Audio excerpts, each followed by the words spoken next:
ಎಲ್ರಿಗೂ ನಮಸ್ಕಾರ. ನಾನಿವತ್ತು ನಿಮಗೆ ಬಸವನಹುಳು ಬಗ್ಗೆ ತಿಳಿಸ್ಕೊಡ್ಬೇಕು ಅಂತೇಳಿ ಈ ವಿಡಿಯೋ ಮಾಡ್ತಾಯಿದ್ದೀನಿ.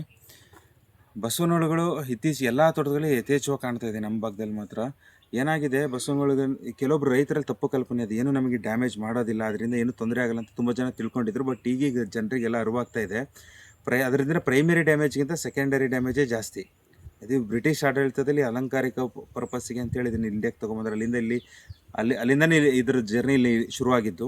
ಬಟ್ ಈಗಂತರೂ ಯಥೇಚ್ಛವಾಗಿ ಈ ಚಿಕ್ಕ ಚಿಕ್ಕ ಗಿಡಗಳಲ್ಲಿ ಏನಾಗ್ತಿದೆ, ಈ ಕಾಂಡಗಳನ್ನೆಲ್ಲ ಸ್ಕ್ರೇಪ್ ಮಾಡಿ ತುಂಬ ಸ್ಕ್ರೇಪ್ ಮಾಡ್ತಿದೆ ಒಂದು.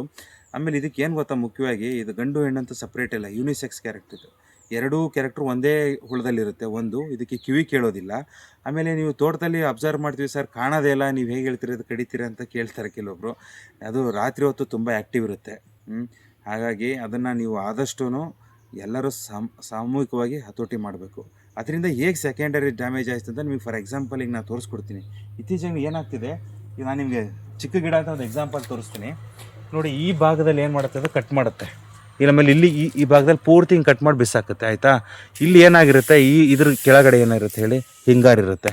ಸೊ ಇದೇನಾಗುತ್ತೆ, ಇದ್ರ ವೆಯ್ಟ್ ಹಿಂದೆ ಇದು ವೆಯ್ಟ್ ಕರೆಕ್ಟಾಗಿ ಈ ಥರ ನಿಮ್ಮ ಹರಿ ಈ ಥರ ಇತ್ತು ಅಂದರೆ ಕರೆಕ್ಟಾಗಿ ಅದು 1 ಇಯರ್ ಏನಾಗುತ್ತಲ್ಲ, ಆ ಟೈಮಿಗೆ ಕರೆಕ್ಟಾಗಿ ಈ ಹರಿ ಏನು ಮಾಡಿ ಕೆಳಗೆ ಬಿದ್ದೋಗುತ್ತೆ. ಇಲ್ಲ ಅಂದರೆ ಏನಾಗುತ್ತೆ, ಇಲ್ಲಿ ಬಸವನಹುಳು ಡ್ಯಾಮೇಜ್ ಮಾಡ್ತು ಅಂದರೆ ಇದ್ರ ವೆಯ್ಟ್ ಸಿಗೋದಿಲ್ಲ, ಇದ್ರ ಒಳಗಡೆ ಹಿಂಗಾರು ಇಲ್ಲೇ ಉಳಿದೋಗುತ್ತೆ.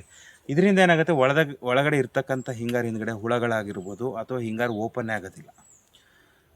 ಹಾಗೆ ನೋಡಿರಿ, ಒಂದು ತೋಟದಲ್ಲಿ ಅಟ್ಲೀಸ್ಟ್ ನಮಗೆ ಮಿನಿಮಮ್ ಒಂದು 100 ಪ್ಲ್ಯಾಂಟ್ಸ್ ಎಫೆಕ್ಟ್ ಆದರೆ ಎಷ್ಟು ಇಳುವರಿ ಕೊಡ್ತಾ ಆಗುತ್ತೆ ಅಂತ ನೀವೇ ಒಂದ್ಸರಿ ಅಬ್ಸರ್ವ್ ಮಾಡಿ. ಕೆಲವೊಂದು ತೋಟಗಳಲ್ಲಂತೂ ಹಿಂಗಾರನ್ನೇ ಕಟ್ ಮಾಡಿ ಬಿಸಾಕ್ತಿದೆ. ಸೊ ಹಾಗಾಗಿ ಸಾಮೂಹಿಕವಾಗಿ ನಾವು ಅದು ಹತೋಟಿ ಮಾಡೋದನ್ನು ಮಾಡಲೇಬೇಕು, ಇಲ್ಲಾಂದರೆ ತುಂಬ ಕಷ್ಟ ಆಗುತ್ತೆ. ಈಗ ನಿಮಗೆ ಹತೋಟಿ ಕ್ರಮಗಳಲ್ಲಿ ಹೇಳಬೇಕು ಅಂದರೆ ನಿಮಗೆ ಆಲ್ರೆಡಿ ಗೊತ್ತಿದೆ. ಈಗ ಆಲ್ರೆಡಿ ಮೆಟಾಲ್ಡಿಹೈಡನ್ನು ಯೂಸ್ ಮಾಡ್ತೀರಾ, ಸ್ನೈಲ್ ಕಿಲ್ ಅಂತೇಳಿ. ಅದು ಬಿಟ್ಟು ನಿಮಗೆ ಕಂಟ್ರೋಲ್ ಮಾಡಬೇಕು ಅಂದರೆ ನೀವು ನೈಟ್ ಹೊತ್ತು ಅದು ಕಲೆಕ್ಷನ್ ಮಾಡೋದಂತೂ ತುಂಬ ಕಷ್ಟ ಬಿಡಿ. ಈ ಪ್ರೊಫೆನೋಫಾಸ್ ಸೈಪರ್ಮೆಥ್ರಿನ್ ಕಾಂಬಿನೇಷನ್ ಏನಿದೆಯಲ್ಲ, ಅದನ್ನು ಇದರಲ್ಲಿ ನಾವು ಹಿಂಡಿ ಏನು ಬರುತ್ತೆ, ಇದು ಭತ್ತದ ಹೊಟ್ಟು ಅಂತ ಏನು ಕರಿತೀವಿ, ಭತ್ತದ ಹೊಟ್ಟಲ್ಲಿ 2 kg ಹೊಟ್ಟಿಗೆ ಒಂದು ಅರ್ಧ kg ಬೆಲ್ಲ ಹಾಕಿಬಿಟ್ಟು ಅದಕ್ಕೆ ಸ್ವಲ್ಪ ಪ್ರೊಫೆನೋಫಾಸ್ ಸೈಪರ್ಮೆಥ್ರಿನ್ 100-200 ml ಕ್ಲೀನಾಗಿ ಮಿಕ್ಸ್ ಮಾಡ್ಕೊಂಬಿಟ್ಟು ಅದನ್ನು ಹೊಲದಲ್ಲಿ ಸ್ಪ್ರಿಂಕಲ್ ಮಾಡಿ ತುಂಬ ತೋಟದಲ್ಲಿ ಕಂಟ್ರೋಲ್ ಬಂದಿದೆ. ಅದನ್ನು ನಾವು ರೈತರ ಹತ್ರನೂ ಕೇಳಿದ್ವಿ, ನಾವು ಕೆಲವೊಬ್ಬರು ಸಜೆಸ್ಟ್ ಮಾಡಿದವರು ಹೇಳಿದ್ದಾರೆ, ತುಂಬ ಚೆನ್ನಾಗಿ ಹತೋಟಿಗೆ ಬಂದಿದೆ ಅಂತ ಹೇಳಿದ್ದಾರೆ. ಸೊ ಇದು ಎಫೆಕ್ಟಿವ್ ಮೆಥಡ್, ಈ ಥರ ನಾವು ಕಂಟ್ರೋಲ್ ಮಾಡ್ಬೋದು. ಎಲ್ಲರೂ ಸಾಮೂಹಿಕವಾಗಿ ಕಂಟ್ರೋಲ್ ಮಾಡಿದರೆ ಇದು ಬೇಗ ಹತೋಟಿಗೆ ಬರುತ್ತೆ, ಇಲ್ಲ ಅಂದರೆ ಇದನ್ನು ಹತೋಟಿ ಮಾಡೋದು ತುಂಬ ಕಷ್ಟ. ಇಷ್ಟು ಹೇಳ್ತಾ ಈ ವಿಡಿಯೋ ಇಲ್ಲಿಗೆ ಮುಗಿಸ್ತಾ ಇದ್ದೀನಿ. ಚಾನಲ್ನ ಸಬ್ಸ್ಕ್ರೈಬ್ ಮಾಡೋದು ಮಾತ್ರ ಮರಿಬೇಡ್ರಿ. ಎಲ್ರಿಗೂ ಧನ್ಯವಾದಗಳು.